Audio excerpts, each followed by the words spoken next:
So the question to me is why do things happen in history at a particular time? Why? Why didn't first wave feminism happen 300 years before or 300 years later? Well, first wave feminism came around as the result of the Industrial Revolution, that there were now excess resources enough to the point where women didn't have to tee up and queue up a man in order to have a life, right? And look, there are women out there who are stone geniuses who don't want to have kids and who can compete with the best men on the planet. No doubt. I mean, it's a bell curve. There are fewer of them than there are of the men at the top tier, just as there are fewer women than men at the bottom tier, right? The crazy, homeless, whatever, right? Nature rolls the dice with lots greater numbers when she creates a man's brain than with a woman's brain. But nonetheless, so there are women out there who were really frustrated. Now, throughout most of human history, they would have to settle down and have kids because you have to provide a man with sexual access and children in order to get his resources. And there really wasn't much point in the Middle Ages having a feminist movement because women were constantly burdened with pregnancy and breastfeeding and pregnancy and breastfeeding. And it was sort of completely pointless to have any kind of feminist movement. Now, when excess resources were created and we moved above bare subsistence in the 19th century, 18th and 19th century, you can say 18th was the agricultural revolution, which everyone forgets about, which I wrote a whole novel about called Just Poor. But the agricultural revolution led to the excess food that allowed for the urbanization and the factories and all of that in the cities, because you can't have cities if you don't have excess food, and you can't have excess food without private property and innovation in the countryside. So when you started to get excess resources, then it became possible for women to either outsource, because only the aristocracy could outsource child raising, right? I mean, in the French Revolution, I mean, there were these terrible wet nurses who were just brutal to kids, but, you know, women would have kids and hand them over to poor women to breastfeed like cattle. And then, you know, but it became more common, more possible as wealth spread and as you got a middle class to outsource your child raising, which allowed women to free themselves from the shackles of maternalism and go out into the marketplace and write and, you know, George Sand and all these wonderful things that went on and do all of the, and it's great. You know, I've no problem with that, other than I think if you're going to have kids, you should raise them yourself. I don't get married in order to travel the world and have affairs, and I don't see why people would have kids and then not raise them themselves. But anyway, so the excess resources allowed. Now, the question is, why didn't the first wave feminists say, hey, man, thanks for the last 150,000 years, man. That was really great. You know, you're all fighting off the saber-toothed tigers, inventing fire and learning how to cook meat and learning how to keep us safe and building a civilization and keeping all of the other men of the other tribe who want to ravage us off our backs or fronts or sides or whatever their particular local preference is. Thanks a lot, man. And thanks for this free market stuff. So, you know, we'd really like some more rights now that it's sort of possible and useful and helpful for us to have them.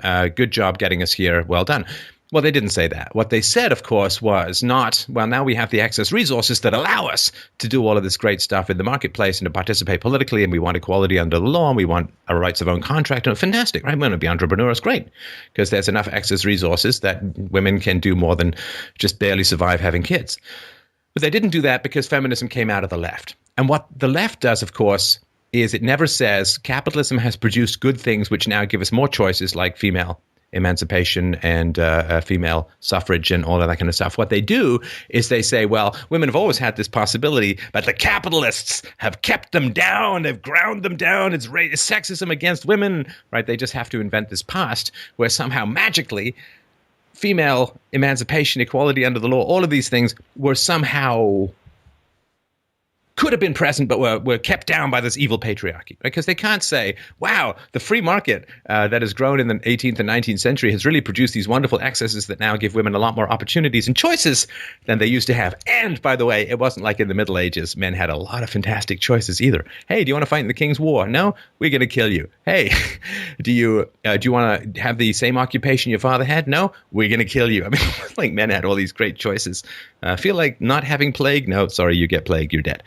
So this, because it came out of the left, it couldn't say good job capitalism and work to give women the opportunities in the free market that capitalism had generated the excess resources to allow. No, they had, because they were from the left, they had damn capitalism, which meant they had to paint this portrait backwards that somehow there was this horrible patriarchy all throughout history that kept women down. And now only that the socialists have come along, are women going to get any equality? You can see the same stuff that happens with the races as well and all that, right? So So that's important. The fact, of course, that throughout history in the West, rape was illegal and women weren't drafted and men got killed in wars and women had longer lifespans and women were protected and, women and children first in the lifeboats and all that. I mean, the fact that women were elevated and protected and all of that is, of course, completely erased from history because you have to make women angry and resentful, and that way you can start to undo the family, which is the foundation of the free market. So that happened. And now the second wave came out of a denial of biological reality, which is if you give women freedom, most of them won't really take it in the way that you want it, right? Because a lot of the feminists were like, women are exactly the same as men. And so when we give women freedom, women should behave exactly like men, right? And it's like, that makes so little sense. I can't even tell you. It makes no sense at all. So feminists have a particular way that they want women to use their freedom, which is like a sort of Gertrude Stein brainiac lesbian, right? I mean, and brainiac lesbians should be out there doing wonderful things in the world. I have no problem with that at all. I think it would be fantastic. However, most women are not brainiac lesbians in the same way that most men are not Milo Yiannopoulos, right? I mean, so when women were given freedom, it was because the women who most wanted the freedom expected all the other women to do what they did, and they didn't, right? Particularly in sort of post-war period in the 1950s and so on, they were like, oh, great, let's go have 6 kids because that's what's going to make me fulfilled and happy and pursue this wonderful life as a wife and mother and as a charity worker and as the cohesive glue that keeps the neighborhood humming and running and so on, right? And this got really frustrating because the feminists were like, well, wait a minute, we didn't fight for all this freedom for you to do what your grandmother did. We fought for all this freedom so you could do exactly what I did. And this is one big problem. I haven't talked about this in years, so I'll just sort of mention it here. And I appreciate your patience, Jennifer. I'll only be another 4 days, and then you can chime in. But intellectuals look at factory workers, and what they do is they project themselves into the lives of those factory workers and say, these people are having a horrible, horrible existence. On Econ Talk years ago, I was listening to a guy who was a writer for some hoity-toity magazine, and he went to work at Walmart, and he worked there for, I don't know, a week or two to do research for his article. And then he said, I basically had to quit because it was driving me crazy, right? So really intelligent people look at factory workers and say, oh, these people because they think everyone's the same. And so they say, well, if I were doing that job with that machine for that long, I'd go crazy, and therefore these people must be going crazy and we must go and free them. It's like, no. They wouldn't want your life and you don't want their life. That doesn't mean that either life is wrong. There are some people perfectly fine for factory work. They've got an IQ of 90 or 95, and they go to work and the time flies for them because they don't mind repetitive tasks. And then they go and watch their kids' baseball games, then they have a barbecue, and then they watch TV and they go to bed. They get up and do it again the next night. Now, an intellectual would go crazy with that kind of life. But you put this guy in a library all day, he's going to go insane too, right? So this idea that everyone should make our own choices, everyone should make the choices that we value is obviously just narcissism and its complete lack of understanding, of the bell curve of human achievement and human potential. So I sort of wanted to mention that sort of an important thing because the feminists, first wave feminists, second wave feminists, they fought for all these freedoms, and then they found that women were not conforming to the freedoms that they thought they should. And so what happened was they'd say, well, we want women to be able to go into engineering. Okay, fine. I mean, there really wasn't much point having women come into engineering in the past because the cost-benefit ratio wasn't that great. Because if you have all of these women coming into engineering, then you have a whole different set of circumstances. So why weren't women invited into engineering in the past? Just said law, whatever, right?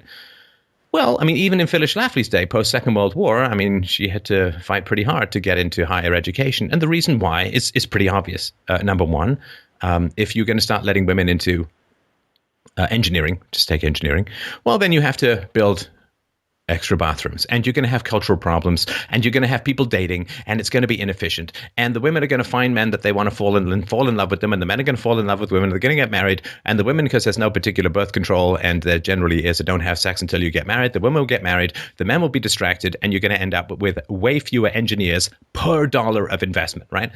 So if you've got a $10 million engineering faculty that produces 100 engineers a year, if they're men, well, a bunch of them will bomb out. Maybe you'll get 80, right? But if you have women and men mixed in, well, the men are going to get married to the women are going to get married to the men are going to be distracted by the women are going to be distracted by the men, and you might only get 60 engineers coming out who are going to be able to stay in the field, right? Because she got knocked up, and you got married, got knocked up, is going to have kids. So it was negative. Oh, plus you got to build women's bathrooms and all this other kind of stuff that goes on. And everyone's going to have to watch what they say, and lack of creative free flow, and all that. And also the women, they might do badly and cry. Sorry, Tim Hunt. Maybe it's true. So it didn't make any sense for society to have women go into engineering, because you just ended up with fewer engineers at a time where society desperately needed. Now, when society has a lot of extra resources, yeah, sure, fine, people can LARP as engineers all they want, but it's still bad for the economy, but it's just not as obvious and noticeable. And so what happened was they fought for all of these freedoms, and then the freedoms did not materialize statistically, right? Women are half the population. Women didn't become half the engineers. Women are half the population. Women didn't become half the lawyers or lumberjacks or fishermen or, whatever, although it always seems to be the positive and safe occupations that women want to get into. You don't say, well, where are the people cutting down trees? So, or miners. Why aren't half the women miners? Let's go get some grimy plumbers. Yeah, plumbers and all that kind of stuff, right?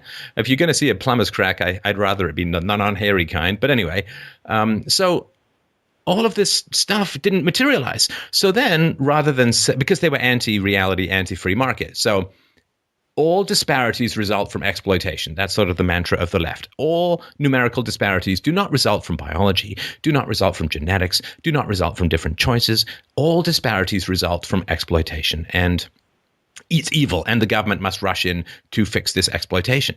So first wave feminists, equality under the law, voting rights, and blah, blah, blah. Second wave feminists were like, wait a minute, we're not getting the numbers we want. So what's the problem, ladies? Why not? And then they say, well, the problem is that women are getting married, so let's shit all over marriage. Oh, the problem is that women are getting pregnant, so let's promote birth control and let's promote sleeping around without getting pregnant. Oh, this, oh, that. Right? And they started breaking down all these barriers and trying to turn women into men with all the resulting dysfunction, neurosis, and frankly, psychotropic medications for women and men that result from that.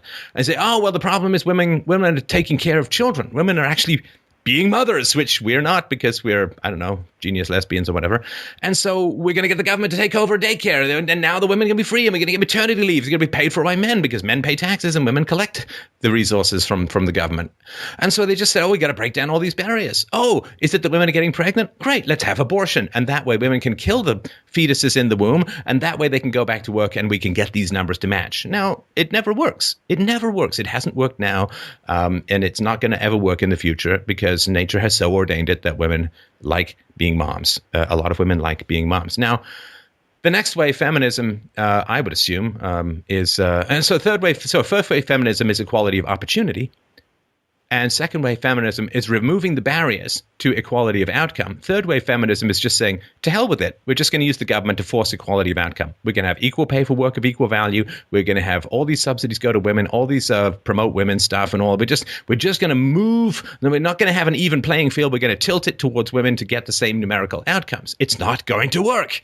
So what happens then, of course, is that there's even more totalitarian things put into place in order to try and get this equality of outcome. Now, they don't care. The feminists don't care about equality of outcome, but they care that people care about inequality of outcome. And this is why they do two things. Number one, they always say that this government power, more government power will solve this problem of inequality, quote, inequality, right? And second, they say the free market is the problem, needs to be curtailed. So, but they don't actually care about equality of outcome because, they've been at it for 150 years. They still don't have equality of outcome, and they're not changing any of their basic principles. So this is what the left does, right? They reject choice, and they reject biology. They reject genetics. They reject basic reality. And then they say, well, all that inequality is the result of exploitation, which makes the people on the downside of the bell curve feel annoyed and the people at the upside of the bell curve feel guilty. And that's a perfect storm for the transfer of resources, the expansion of state power. So, yeah, I mean, they'll never achieve equality between the genders because of childbirth. They just will never achieve equality between the genders. Now, when childbirth is taken out of the equation, when marriage and childbirth is taken out of the equation, well, that's fine. Then women actually earn a little bit more than men when marriage and unmarried women with no kids, they make the same as the men. But of course, if a young woman gets married, the risk of her wanting to become a mom is pretty high. So you're going to have to discount that as you go forward. Women who have children if they are remotely responsible, have to leave and go and pick them up from school or from daycare and just not available to work all night. I mean, there's nothing wrong with it. It's beautiful. It's a wonderful thing. And it is why we continue to have a society at some point. But, the way they can't even keep drugs out of prisons, they will, even if the government becomes completely totalitarian, they will never be able to erase these inequalities. And it's important to remember, again, they don't care about equality. They care about the perception of inequality in order to destroy the free market and to portray choice and biology as somehow regressive and exploitive. And that's my sort of brief sprint through the waves, if that makes sense. Yes, yeah, and what you said about women in terms of there are women who are extraordinary women. What came to mind was, like, for instance, Kellyanne Conway. She was a woman behind the man who is our president-elect, Laura Ingraham. Melania Trump, I think about how she's been treated, vilified for prioritizing her marriage, for her role as a mother. But she's brilliant. She's brilliant. Donald Trump is not going to marry a dummy. The woman speaks 4 languages, has great poise, is a great public speaker, and has the ego strength to handle these kinds of vicious attacks. Not to mention Margaret Thatcher, Golda Meir, and all these other women who are very strong, very competent, very powerful. But sorry, Jennifer, I had my ramble. Please go ahead. No, I love your rambles. I just think about that. There are extraordinary women, and however, those women do not speak for, and you touched on this, they do not speak for the ordinary woman. And I'm an ordinary woman. There's nothing really special about me. I'm a mother. I'm a wife. I prioritize these things.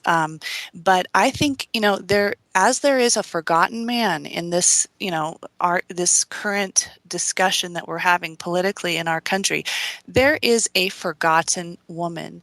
And this woman is the one holding down the fort while her husband's working miles away in an oil field or on a fishing boat or on a combat deployment. Even at the office, there's a large percentage of our country where women, they're at home and they're not bitter and they're content to fulfill their roles without malice towards men and the children they're caring for. More than content, wouldn't you say? I mean, actively happy. Yes, and I think that this is not. It's almost like this is a secret and people aren't talking about it. But I think it will take the ordinary women really to turn the ship around, to take the malice out of relationships, to heal. A lot of men have been damaged by feminism, and it's real. The consequences are real. The false accusations, the humiliation. There has been a lot of emotional damage that has been done in this country towards men and towards boys. I really like the book War on Boys, and by it was Christina Hoff Sommers. Yes, and I'm thinking about The Female Brain. You had me thinking about the book The Female Brain by it was Dr.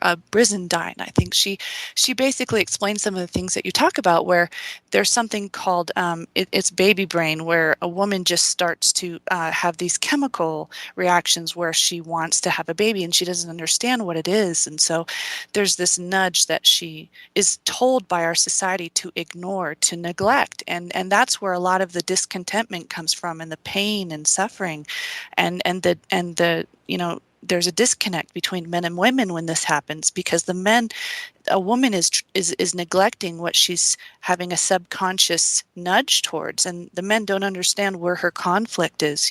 So I appreciate your explanation. It was a much nicer historical explanation. It was beautiful. And, it made me think about C.S. Lewis. One of the things I love The Abolition of Man. I've been thinking a lot about that book. He said, we make men without chests, and we expect of them virtue and enterprise. We laugh at honor and are shocked to find traitors in our midst. He said, we castrate and bid the geldings be fruitful. And I think, he predicted that we created the problem that we have today, and we have to work at reversing it. We have to turn the ship around if we want to heal. And so I'm really passionate about that. I'm trying to write a thesis on it, and it's on my brain all the time. So I appreciate just getting your perspective, and I really appreciate and yet you say that there's nothing special about you. Nonsense! If you're calling into the show and talking about this stuff, there is something special about you. And let me just mention one other thing. It's just sort of an example of how disastrous all this stuff is, and how the feminists have no interest in helping women. They just only have interest in destroying freedom and disposing of the free market. If you really, and if you're patient, right? If you want to destroy a society, it's very easy to do. All you do is you convince. Well, you do two things. Number one is you create entitlement programs that must be funded by the young, and number two, you convince women not to have children. It's as simple as that. You get old age pensions and the old age healthcare schemes. I can't remember if it's Medicare or Medicaid, but the old age pension schemes and healthcare schemes, which must be directly paid for by the young. And then you convince women not to have children. Well, you have just created a perfect storm a generation or so away. And we can see all of this happening now. It's been perfect in terms of destroying the West, because then the politicians panic. And what do? Well, they bring in third world people who start to undermine the entire freedoms that the European culture is built on. So it's fantastic. There was this, Italy's freaking out about its low birth rate, and the government has sort of put out some posters, just gently reminding women that fertility declines and all this kind of stuff. And of course, all the feminists come out screeching like harpies. You're just treating us like breeding cattle and right? Yeah, that's right. Making a human life in your womb is exactly the same as giving birth to a cow. Well, I guess for mothers of famine. Anyway, so that's this sort of a basic reality. And if, feminists who are generally socialists who want these big, giant government programs, they should say, okay, well, you've either got to crank up the taxes like crazy to pay for them, or in order to pay for these programs, then we better convince women to have a huge amount of children. But of course, feminists don't want to convince women to have a huge amount of children, because then the explanation as to why there's a disparity in outcome becomes much more clear. If you have 6 children, it's not very likely you're going to end up being CEO of Pepsi. Down 5%, I might add, since our tweet went out. But anyway, so you don't want any of this. And then the temptation is to then say, well, I guess feminists are not very good at math, because they want all these big, giant government programs that have to be paid for by the young, but then they convince women to not have children or to postpone it, which is kind of the same thing for a lot of women. So they want programs paid for by a generation that they have prevented from coming into being. And one way of saying, I guess the feminists aren't that good at math. Well, they probably aren't, but they're not interested in old age pensions. They're not interested in egalitarianism. They're just interested in destruction. They're just dedicated to the destruction of freedom and choice and liberty and property rights and so on. And that's how they roll, sometimes literally. I agree. I think there's a propensity towards hatred. And, in order to hate a man, you really have to hate children first. And so if you can convince someone to hate children, then you'll eventually convince them to hate the other sex. And I think that's some of the root of what's going on between men and women. Right. And to me, as long as the government is willing to borrow and overspend, then women can LARP as men, live action role play as men, as much as they want, and nobody can really talk about it. I mean, it just doesn't really it doesn't really mean anything to try and the incentive has to change, right? So this is a little bit of data I wanted to sort of point out, right? And I'm reading this from a blog. We'll put the link below. Legions of feminists will ferociously type "smash the patriarchy" at their internet rallies, calling out for the end of the male supremacy in all spheres of life. Yet few of them acknowledge the fact that one of these spheres, the government, the institution granting them rights, is entirely funded by male taxpayers. Economically, women cost more to the state than they benefit. The government is literally paying women to be alive. As such, strong, independent women are only that way because the state is transferring money from men to them. Feminists are not seriously against being dependent on men. They're just against men having the full control over their money. And what I would say is that feminists are not against women being dependent on men. They just don't want any reciprocal responsibilities, right? I mean, if you're going to be right, you're a mom, right? You run the household, so it's a job. It's a real job, and it's a hugely important job. While the 77 cents for a dollar wage gap has been under the spotlight for the past years, the 200 cents for a dollar tax gap has, to my knowledge, never been mentioned, at least not by our supreme feminist leaders, Barack Obama and Justin Trudeau. a quick glimpse at the data reveals a massive difference in taxes paid by men and women. The first thing that comes to mind is that half of women might be at home raising kids, and this is a graph here, right? What it basically works is direct tax per capita by age group and gender. This is from 2010. And men are just paying way more taxes for way longer than women. The workforce participation rate gap between men and women doesn't seem to exceed 10% in the age groups as a whole. And with the exception of the age group between 45 and 59, which is only a 15-year span, women cost more to the state than the tax they provide. In contrast, men generate more tax revenue than they cost between 23 and 65, a 43-year span. It's almost 3 times. So 3 times as long, men are producing more than they consume with regards to taxation and government services. In the brief period in which women generate more or as much tax money than they consume, the men outscore them by at least 3 times, right? So 300% more. By the end of her life, the average woman will have a negative fiscal impact of $150,000. And that's pretty significant. Men have a positive cumulative net fiscal impact from 40 until 80 years of age and so on. So this is why feminists want a stronger government, because they're trying to. Well, the numbers, the numbers actually. When will men demand an apology? That's what I'm wondering. There's a point where someone needs to stand up and, in a reasonable way, not in a malicious way, but say, we're tired of being blamed for everything, and we demand an apology for the way we've been treated. And it's never happening. I'll apologize. I'm sorry to any man who's listening to this show or who will in the future ever. If you have been treated poorly by women in the name of feminism, I'm sorry, and I'm sorry that you've been hurt. I'm sorry that you've been treated unfairly and not appreciated, not respected for all of the things that you do, and take one apology from someone. You might never get one your whole life, but at least there's one. Well, and I appreciate that, and that's a kind thing to say. But this is why the feminists who claim to want egalitarianism have to want a bigger government. So the sort of female independence and so on. If feminists really wanted women to stand on their own 2 feet, then they would be railing against women getting money from men through the state. I mean, clearly, that's putting women in a dependent position vis-a-vis male taxpayers, and that's not exactly being a strong, independent woman. But it's all, again, it's LARPing, right? I mean, it's like, if the government gives me a huge amount of money, I can go and buy some stuff, and that's kind of cool, and I can pretend to be rich. I'm not really rich, and I haven't earned it. But and this is why, of course, when women get the vote, what happens is you get huge increases in government spending. This blogger said the fact that feminists want a stronger government is not a coincidence. While historically women had to choose a wealthy husband for resources, they can now stay single, be lesbians, marry a poor man, or use the sperm bank, and the state will still transfer male taxes to them.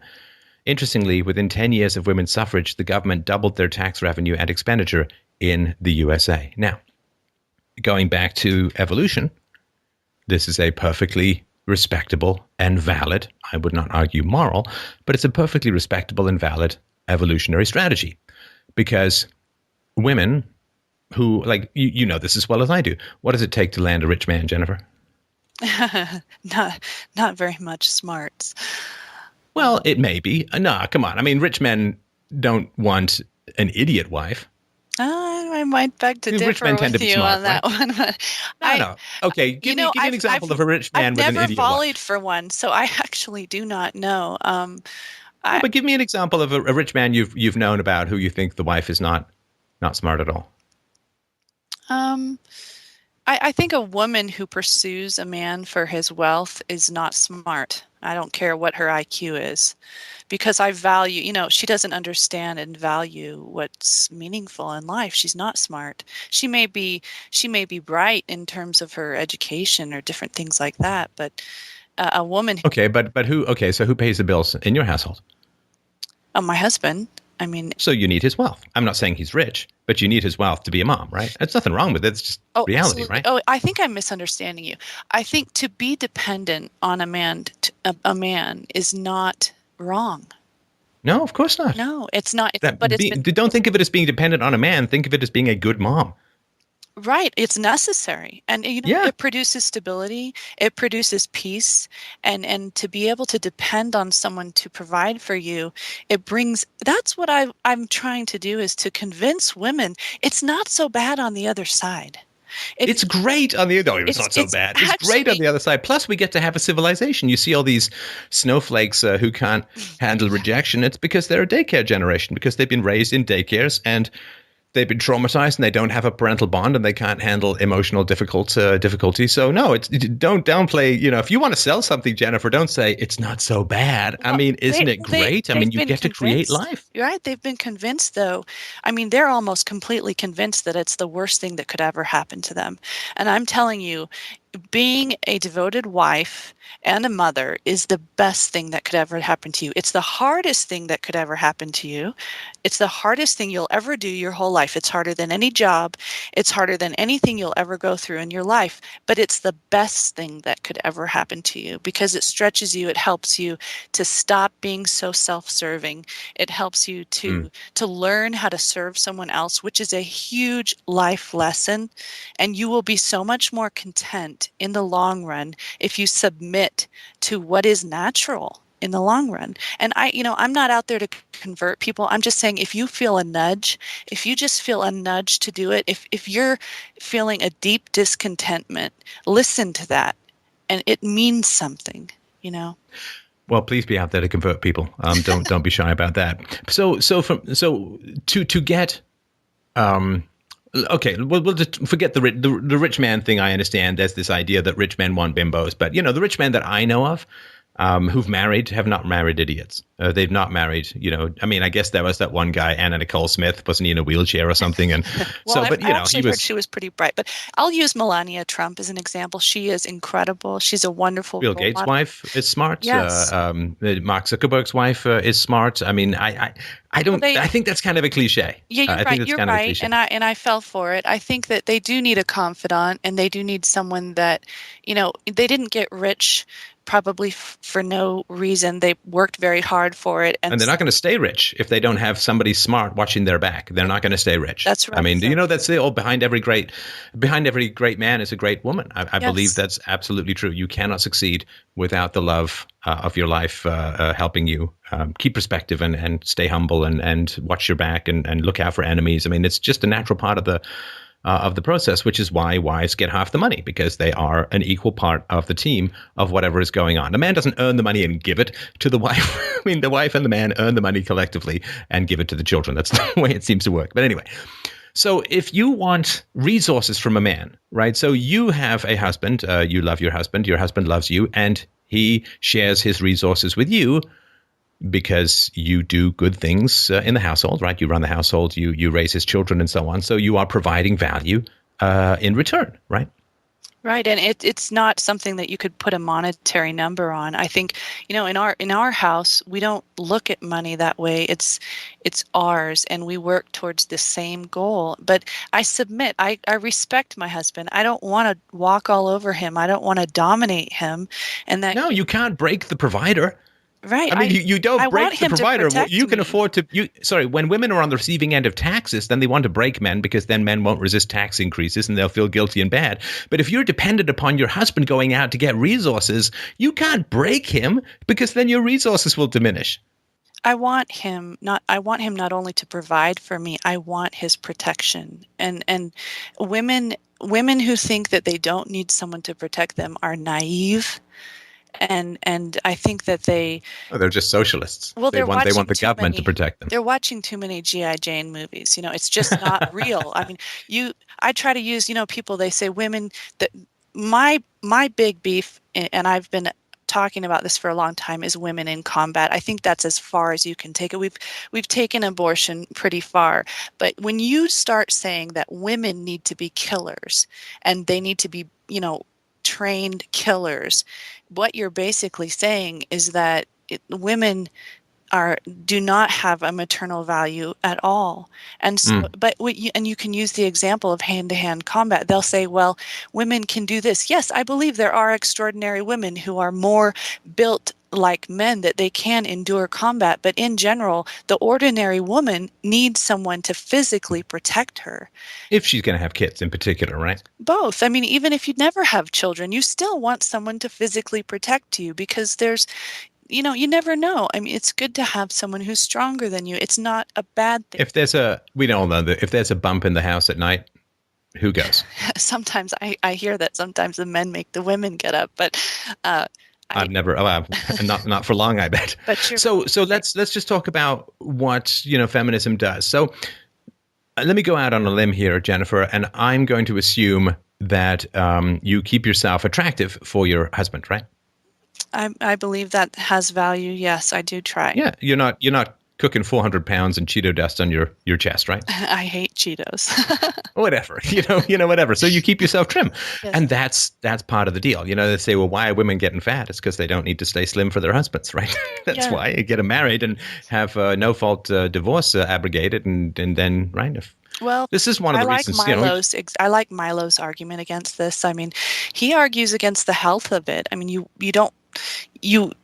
being grossly obese you're killing yourself, and that's what it's about. It's a neglect of yourself. And that's because they can get money from the state, they can get healthcare from the state, and so they don't need to keep a husband happy and attracted to them, because we all know the basic deal that men have, to some degree, wandering eyes, and if the woman lets herself go and is padding around the house in sweatpants, hair not done up, and gaining weight by the minute, then at some point he might have an affair, because some other woman is going to scoop in the free market of attraction and say, hey, your wife is kind of a slob, and look at me, I'm young, I'm trim, I'm unattached, I'm attractive, and right. So we all know that there's a free market of love, and it doesn't end when you get married. So you stay attractive for your partner, and this doesn't happen. So for feminists, right, what they want is they want resources from men that they can't compete for. Like, they cannot compete to get. I mean, just this, it's an old cliche, but if you just look at the average feminist, they're not physically that attractive, right?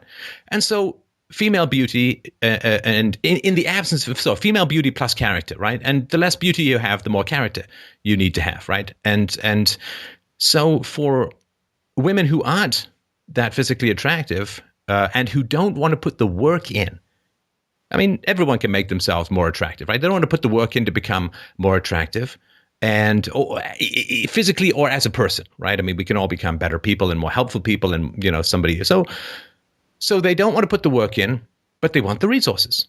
So feminism is welfare for unattractive women, right? Because men who want resources but don't want to go to work, they go on welfare, and then they get the benefit of going to work, which is resources and social programs and so on, without having to go to work. And feminists want resources for themselves without having to go out and to do the work to make themselves attractive enough to get a man who has resources, who will give them those resources, right? They want to remain bitter and angry and negative and hostile and overweight and touchy and crazy and all that kind of stuff. And that's natural. I mean, it's like royalty. Royalty progressively gets more and more insane because they're shielded from basic reality. Yeah. And so it's a perfect reproductive strategy. I mean, I have no particular problem with it. Whether the feminists reproduce or not is not particularly relevant. What matters is that biological urge to gather resources. And if you can go and nag a politician to give you resources, well, then you will you will get those resources, and you don't have to make the politician's bed, and you don't have to give him a foot rub, and you don't have to cook him, and you don't have to listen to his complaints, and you don't have to give him advice, and you don't have to put up with his whining sometimes, and you don't all the things that sometimes can be a challenge. You don't have to do any of that stuff. You just go and you whine, you complain, you hold a sign, and you get a whole bunch of resources from tall, attractive men, which is generally politicians, Chris Christie accepted, and you get all these resources. You get the kind of resources you would get if you were attractive enough to get a wealthy man. But you don't have to make yourself physically or emotionally attractive enough to get and keep a wealthy man. And of course, a wealthy man, you have to stay. It's a lifeline. You have to stay attractive. You have to. I still work out 3 or 4 times a week. I want to look good for my wife. You have to stay attractive. And this way, not only you don't have to get the man, but you don't have to put the work in to keep a man. You just get all the resources. And, so you apply yourself to a theoretical construct that gets you the same resources that a rich man would give you, but you don't have to be an attractive enough person to get or keep the rich man. I mean, it's a perfect plan B. But it's self-sabotage, and in the end, I mean, that's the thing. If we could do any of these women any service at all, we'd get rid of women's studies programs in the universities. I can't even speak about the universities, but if we could do them a service. No, you can speak about the universities. Well, if we could do them a service at all, we'd get rid of the women's studies program, because they're not women's studies. It's radical feminist studies. It's like all women want to be CEOs. Like, where are the women's studies that teach you how to be a great homemaker? Isn't that now part of femininity as well? Right. And just if we could do them any service, we would help them to understand that in the long run, it's self-sabotage. They will be completely discontent in the long run. It's not worth it. And so, like you said, I agree with you. I think it's, why buy the cow when you can get the milk for free argument. But in the long run, if they have a long-term, if they're given a long-term perspective on what they're doing and how they're sabotaging themselves, but that's not taught. That's not taught in the university. What's taught is self-soothing, self. Everything is about the seeking of the self, and it's an immediate self-seek. So they want an immediate gratification. They don't talk about the long-term effects of what you're doing, and they don't talk about the damages that they're going to do to men either, and how that will sabotage. It will be a self-sabotage exercise in the end as well, because you will be hated more than you hate. I mean, I when I talk about feminism with men, they get really uncomfortable, and a lot of them don't want to talk about it. They're very quiet because they've been hurt, and they have a deep hatred for feminist women. And so these women, they think that they hate men, but what they don't realize is that men are hating them more than they can even imagine. And so men are hating the women or the feminists? The feminists. Men love women. I mean, men want to love women. I mean, that's what we're here. That's why we're here. Right. And so it's just it's a lack of historical they're not taught true history. They're not taught to listen to that maternal nudge, and they're creating a situation that will eventually they'll self-sabotage themselves. And it will lead to a great discontentment. And so that's where I see fourth wave Aren't we there feminism yet? You say it will lead to. I mean, what is it, 25% of women over 40 are on antidepressants? I mean, aren't we there as far as misery goes? Yes, I think we have a major. No one's talking about it either. That's why, I think it was Gavin McInnes. He interviewing me, just a very brief interview, and he said, why don't we have these stay-at-home moms? Why don't we have them on the news? Why don't we have anyone talking about life as a wife and a mother? I said, well, nobody wants to hear that perspective because they want to continue this propaganda of how you're supposed to be a woman. But that's why I'm saying there's this section of forgotten women who are not being heard. And maybe if they were being heard a little bit more, then some, the women who are sensing that nudge might reconsider the direction that they're going down, So I think it might be just airtime, or I'm not sure what the solution is, but I appreciate we're participating in it right now and having a conversation your show. about I appreciate using reason and logic and having a background in history and I appreciate all the voices that are out there, but I don't think there's enough ordinary women voices that are not coming from a perspective of a pushy religious perspective, but more just a logical fact value kind of perspective, and I appreciate the opportunity to just share my thoughts and get your perspective. It's really helped me think about what I want to add to some of my classes. So I appreciate it. All right. I appreciate your call, Jennifer. You do your last question, which I'll just do a few minutes on. What is your advice for women who are realizing that radical feminism is not the ideal life pursuit and are considering a more natural approach? Well, first of all, my advice is this. Have children when you're young. Have children when you're young. Yes. It makes no sense whatsoever to go from high school to college to maybe postgraduate work to then starting a career to then maybe trying to have kids in your 30s. You haven't had time to date. You haven't had experience dating. And who's left over in your 30s? Remember, all of the good models are being snapped up and you're left with the junk. You're left with the clunkers in your 30s. So, you meet a man and you have, you can get married in your late teens, early 20s or whatever, right? And you have your kids. And then in your mid to late 20s, if you want, you can go get educated and go out into the workforce. And then you don't have this big giant, how do I fit in this massive interruption into my workforce career thing? You can just cruise straight on forward until, if your kids grow up and have kids, you may want to take time off to be a grandmother, but that's a whole different kind of thing. So that's sort of important. The creation of life, look, everything that we make that is not sentient sucks. That's really, really important. It's really, you're a mom, right? I'm a dad. Everything we create that is not sentient, that doesn't talk back, that doesn't argue with us, that doesn't disagree with us, that doesn't enlighten us, that doesn't surprise us, everything that we create that is not sentient sucks in comparison. Yes. I there's that old, I think that I shall never see a poem as lovely as a tree. That's crap because trees don't talk outside of Lord of the Rings. But the reality is I will never do a show as great as having a daughter or a child in the world. It'll never happen. That's will beautiful. Never, That's ever happen. I will never write a poem. I will never write a book. I will never have an insight or an analogy or a conversation or a metaphor or anything that will compare to the creation of a living human being who you can hold close to your heart all the way through your deathbed and beyond in their memories and in the influence you have on their personalities. The mere pursuit of stuff, the mere pursuit of success, the mere pursuit of materialism is beneficial to everyone except you. This is really, really important to understand. And this isn't just like, mid-century perspective and so on. It's a basic reality. The government wants women to work and not have children. Why? Because the government pays for children, but the government receives from women who pay taxes. So governments have bills to pay. They have, some small portion of their expenses to cover.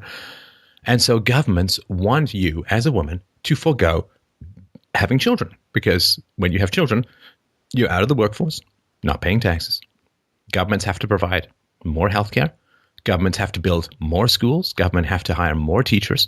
And all of the existing politicians, given that it takes about a quarter century for somebody to become a taxpayer, all of the politicians in power, none of them will see the benefit of you having children in their political careers. Now, if they can convince you to, have children later, when my children's children are in office and I'm long dead, have children later, when the expense accrues to the state later and the benefits don't. Have them later.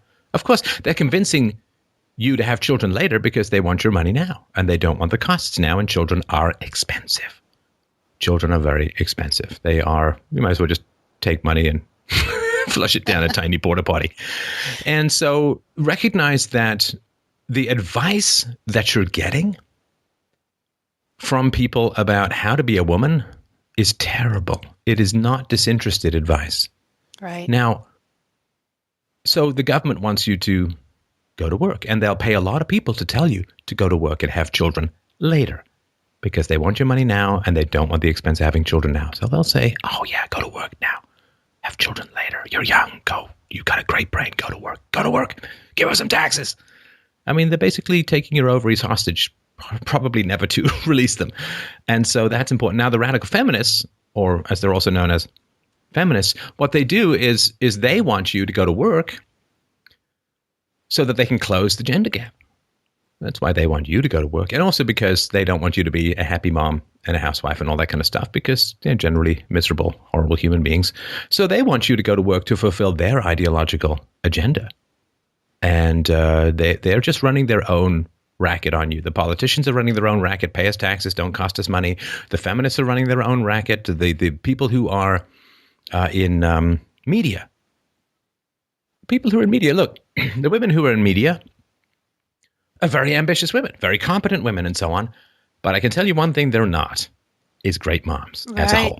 Right. Of course not. I mean, to be in the media, I mean, you got to work at least a dozen hours a day. You got to do a lot of stuff on weekends. And guess what? I know this may come as a shock. Can't be in two places at the same time. And so if you're going to be in the media, you are not at home. And I've known some women in the media. I've known some women who have that kind of ambition. And man, it sucks for their children.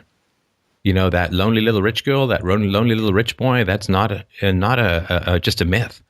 And so the women in the media, they are hard-driven perfectionists, I think a little cold-hearted, and they prefer material success and fame and all of that to fill up an emptiness, I assume, within the pole-driven vacuum that used to be where their heart and soul would reside. And so they want to convince you to go to work, because if you're home and happy, they don't feel like they made the right choice. Remember, most people in this world, when they're giving you advice, are just running their own agendas. They're just running their own bullshit on you, and they don't fundamentally care about what you're doing. Now, the question is, do I fall into that category? Well, I recognize that as a taxpayer, if you have kids, my taxes are going to go up. Of course. And I'm willing to say that. I want you to pursue what it is that you want to do. Do not let other people define your goals. There is no enslavement as fundamental and foundational as letting other people be the hidden puppet masters of your future existence. Do not let other people tell you what will make you happy, what will make you successful, what will make you content. Do not let other people run their agendas on you. Listen to people's advice, sure, but look for the conflict of interest. Look for the conflict of interest. And there are enormous swaths of human beings in the West who are single-mindedly, albeit often unconsciously, dedicated to destroying the West. It has been a 150-year process or more of trying to destroy the West. And there's been attacks on all fronts, and one of the fundamental fronts has been male-female relations. You see, if you want to destroy a culture, raise its children, in particular its sons, without father figures, without fathers. And you then end up with a set of men who are constantly deferring to women who can't patrol the perimeters of the tribe and keep it safe from incursion and keep it safe from outsiders and keep it safe from those who would come in to do the tribe harm.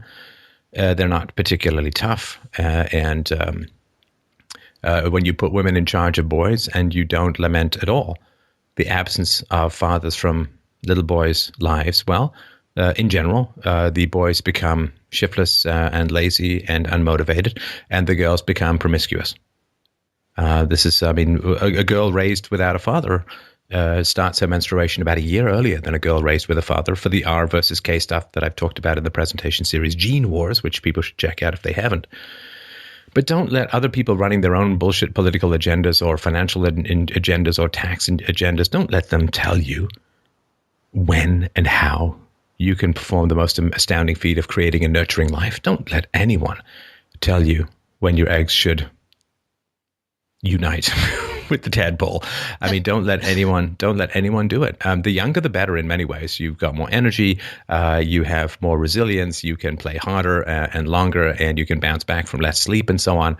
And don't let anyone ever tell you when you should or shouldn't create life. I think that there's a good argument to be made for younger is better. It's not always the case, and it's not solidly the case.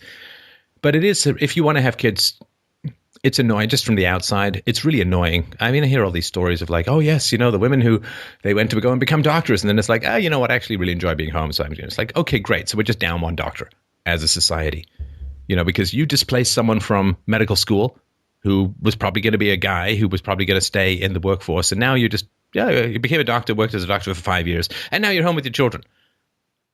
Okay, so we're just down one doctor. That's kind of annoying. Whereas, if you have a kids young, you go be a doctor, you can stay being a doctor. So think of, a little bit of what's good for society as a whole. And you may decide after getting really well educated and really well skilled in particular things that you enjoy being home. And that just means that You've kind of robbed society of one productive person by displacing them earlier. So just think about that ahead of time. That's all I'm saying. It's not a proof. I know people are guilty. Just think about it ahead of time. But the most important thing is think about what you want, and don't listen to other people about anything foundational as when you should choose to have children. Of course, listen to your husband and all that kind of stuff, and listen to various perspectives, but it is your choice. And as the old saying goes, if you don't choose, you've still made a choice. Your fertility as a woman is going to start declining in your mid to late 20s. The eggs are fresh, eggs are good. And this is true for sperm as well. But, you can have a kid when you're 70s. It's like, yeah, that's a pretty tight tadpole by that time. May not be that great. And so do it as young as feasible. And then you have all the time in the world. If you love being a mom, you can stay home. If you want to go out and work, you can go out and work. And you've already put the time in to raise your kids for the first 5 years at least, which is the most crucial time. But don't postpone. Don't wait. Don't imagine that... when you're a young woman, you can snap your fingers. Really reasonably attractive for a young woman. You go to a club, you snap your fingers. There are 10 guys lining up to buy you drinks. I'm telling you, there's no disco lights dim enough on the planet that's going to keep happening when you're 35.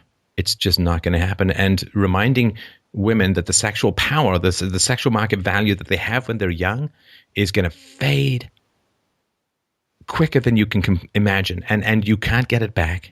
You can't go back in time, and you can't ever regain that sexual market value. And so if you're a woman in your 30s and you're trying to sort of settle down with a man, well, your sexual value is going down enormously, while his sexual value is going up enormously because he's gaining more and more resources and the capacity to provide resources to his future wife, mother of his children, whatever.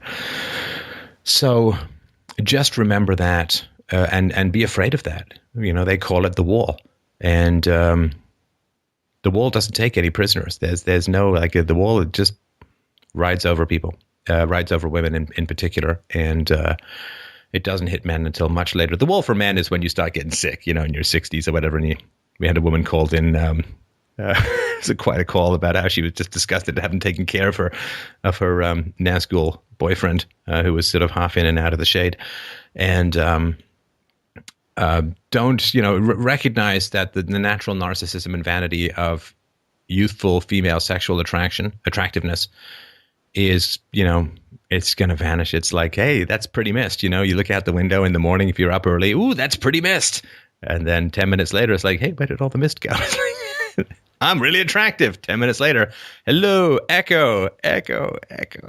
And then, maybe you try to increase your attractiveness by playing hard to get, but then you have to go back to that old basic question that women have. Do I put out or do I not put out? Does he want me for sex or does he want me for who I am? And you really don't want to be asking that question in your 30s. That's a pretty sad and humiliating place to be. So those are my sort of final thoughts on that. That's excellent and really good advice. I think you've just created a whole new field of recovering feminists. I appreciate it. Thank you very much. Thanks, Jennifer. A great chat. And feel free to call back in anytime. But let's move on to the next caller. Thank you.